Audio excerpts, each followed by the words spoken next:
What if those stubborn dark spots on your skin aren't permanent, but simply signals your body never corrected?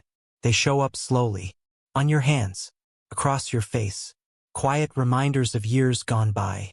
Most people assume they're just part of getting older. But is that really true? These marks are actually concentrated pockets of pigment melanin built up over time. Decades of sun exposure push your skin cells into overdrive. And eventually, they don't switch off, so the spots stay and deepen. But here's the part most people overlook. Before expensive treatments, before harsh procedures, there's a simple biological interaction worth understanding. Because sometimes the answer isn't stronger treatment, it's smarter chemistry.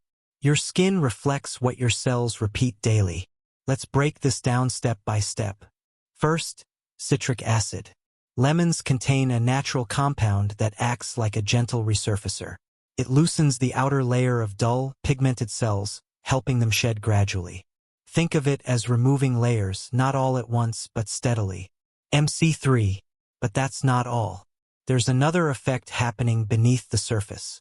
Vitamin C interferes with the enzyme responsible for producing pigment. When that process slows down, fewer dark cells are created.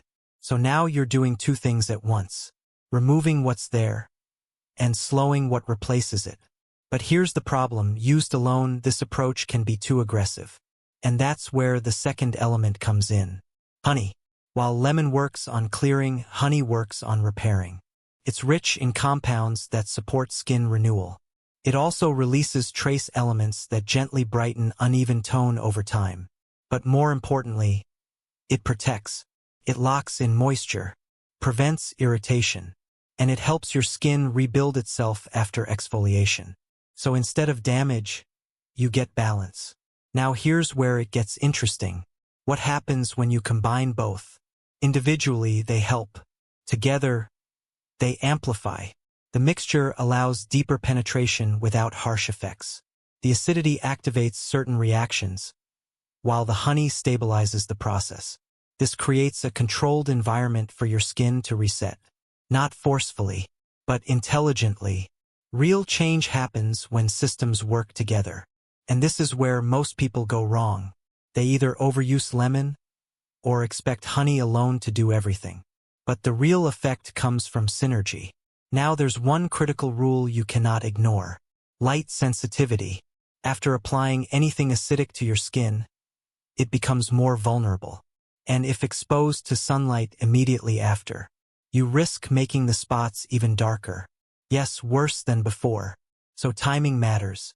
Always apply treatments like this in the evening, and protect your skin the next day with proper coverage. Simple step, massive difference. Now think about this: how many people unknowingly reverse their own progress because they skip this one detail? That's why results vary so much. It's not the method, it's the application. Evening skincare routine. Used correctly, this combination does more than fade marks. Supports renewal, improves texture, and helps your skin return to a more even state. Gradually, naturally, no extremes. But here's something important to understand: there's no instant miracle. Anyone promising overnight perfection is oversimplifying biology. What you're doing here is guiding a process, and processes take consistency. So let me ask you, are you treating symptoms or understanding the cause? Because that's the difference between temporary change and lasting improvement. Stick with it. Use it correctly. Protect your skin. And over time, you'll notice the shift. Subtle at first, then undeniable. If this helped you understand what's really happening beneath the surface, make sure to like this video and support the channel Winds of Thought. And tell me in the comments, have you ever tried natural remedies like this before? Because awareness is always the first step toward change. I'll see you in the next one.